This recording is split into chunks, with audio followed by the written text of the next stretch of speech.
Hey guys, good morning. So I'm ready for my trip. It's approximately around 8 o'clock in the morning here. My train is at 10 o'clock. So we have enough time to kind of have some breakfast before we leave. Yeah, super excited. It's pretty cold. I think it's around 1 degrees outside today. So let me just show you what I'm wearing. So I have like layers and layers under this. Like I think I have at least 3 layers on right now. And on top of that, I have a big jacket which I'll be putting on top of this. So yes, I'm going to be really suited up. I'm not a cold person. So yeah, super excited. I have a bus from Vilnius to Trakai, and we have a train ticket from Trakai to Vilnius. So get to see both the modes of transport and how it works here. So yeah, let's go.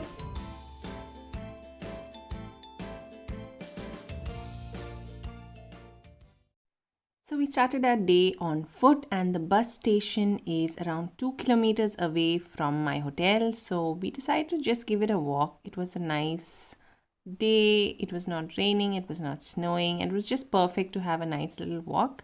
So yeah, we took around 30 minutes to walk, and on the way we stopped for some breakfast, and I picked up some hot chocolate and some croissant sandwich. Just perfect to start your day. And we just kept walking, and you see this old grandfather here. So this is the landmark where you will see your bus station right ahead, and that is the bus station. And you have the departure and the platforms defined here, and all you need to go do is just walk straight to the platform. And my bus was the only one over here, so it was very easy to find. I'll link all the details on how I book my tickets, the online sites, how much it cost, all the details on the description. Do check that out. So in the bus, if you can see, it was just three of us in the bus and the driver, of course. So well, it was practically empty, and we could sit anywhere we wanted and just enjoy the views while we reached Trakai. And the journey took approximately 30 minutes, and before we knew it, we were there. So Trakai is basically a historic city, and it lies 28 kilometers west of Vilnius, which is the capital of Lithuania. And the Trakai Island Castle is located in Trakai on an island in the Lake Galway.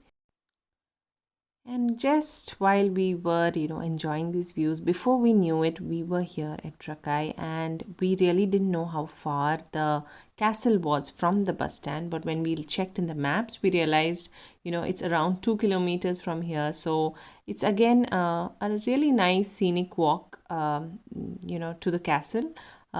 You can take your time, spend some time by the water, and gradually ease yourself to the castle. There are even many boats which kind of take you to the castle, but we just went by foot. We just took our time, and there was little swings hanging here. I don't think this was meant for the winters, but in the summer I'm guessing these would be a really nice spot to spend your evening or your day by.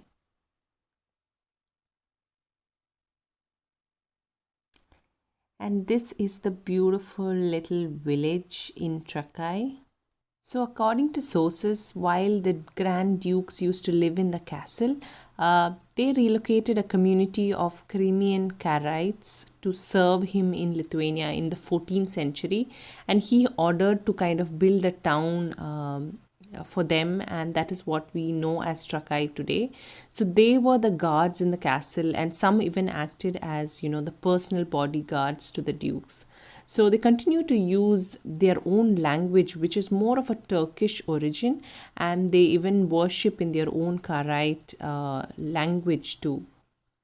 During the Holocaust, many Karaites survived due to the Nazis deeming them to be Turkish, but many did flee the country, and today we have only 20 families in Trakai that identify themselves as Karaites. The colorful Karaite houses on this street are very distinctive in their architecture. Each house will be wooden, and they have mostly three wooden windows which are facing the street, and the story behind that goes that they used to make one window for God, one window for the Grand Duke, and one for the owner of the house.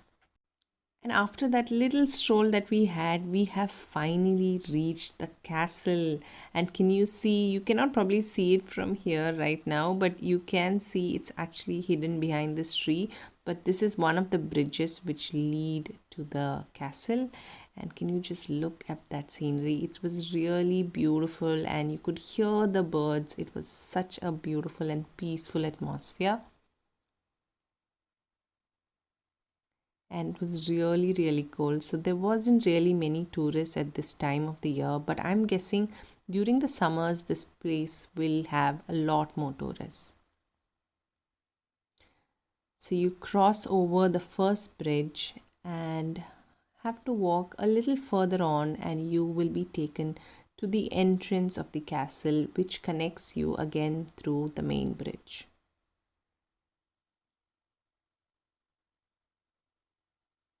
And this is the majestic Trakai Castle. So the story behind this castle goes like this. So there's a Grand Duke Gediminas, who is the father of Vilnius. On one of his hunting trips, he discovered this beautiful, incredible lake area, which we know as Trakai today. He fell in love with this area so much that he decided to build a castle there, which is now called the Trakai Castle. The castle was built in the year 1320, and once the castle was built, he moved the capital of Lithuania to Trakai. But once he'd established Vilnius in 1323, he again moved his capital back to Vilnius, and he left Trakai's rule to his son Kestutis. And as the new Duke of Trakai, Kestutis wanted to leave his own mark and hence extended the Trakai castle further out. It was then further extended and entirely finished by Kestutis' son called Vaitotis in the 15th century. Back then, Trakai was a major city in Lithuania. It was the residence of the Grand Dukes after the Battle of Gunwald and had a thriving community of residents and merchants from abroad. So once you enter the castle, you see this little miniature which kind of, shows you how the castle was initially built, how it was extended out, and each of these little rooms they've housed a living model on how the rooms were maintained, the furniture that was maintained during those times.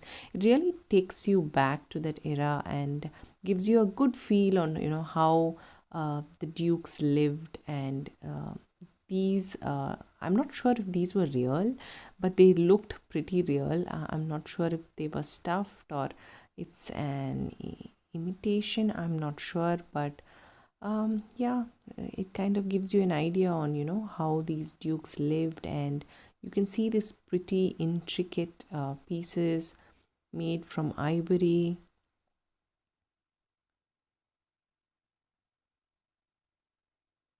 And a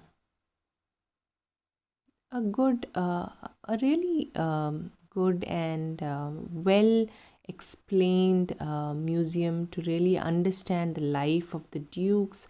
And the castle itself, how it was built over so many centuries and how it took the final form that we see today.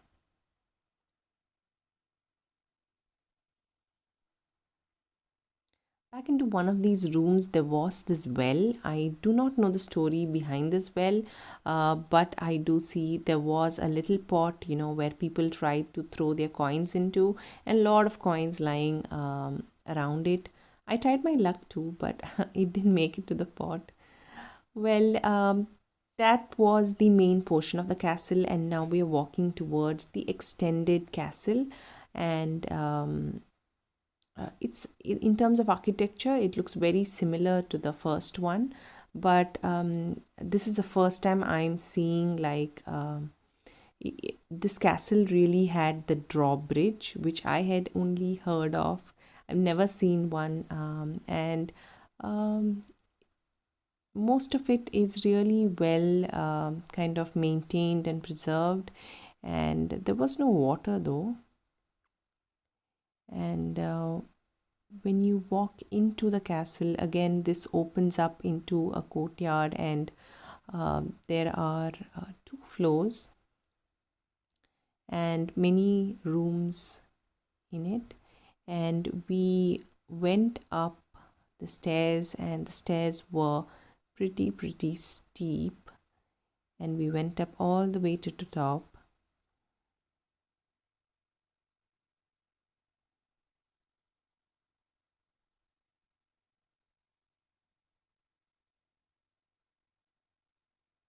That made a really good climb, and you can see how the architecture and how beautifully the castle is built. And there is little seating spaces where you can just catch your breath.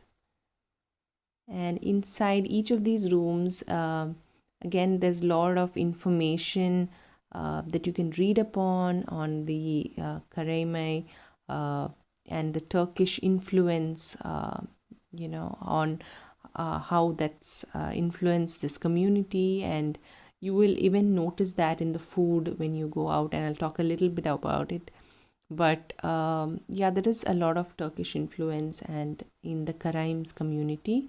So once we are out of the castle, we kind of explored uh, around the castle, and it's really nice to take a quick walk around the castle, kind of just absorb the views, and really not try and hurry, and just kind of be in the moment. And this is my friend who was very camera shy. Yeah, and yeah, so we just sat back here, did a quick walk around the castle, and we were ready to leave by this point. We'd spent at least 2 to 3 hours now around the castle and inside the castle, and we were hungry, so we needed to find some food. And one of the places which came highly recommended is the Sinoji kibini, and you can even see road signs to this place. And this is the beautiful little restaurant, and it comes highly recommended. And the first thing I got was some beautiful tea, and this you can find all around Lithuania.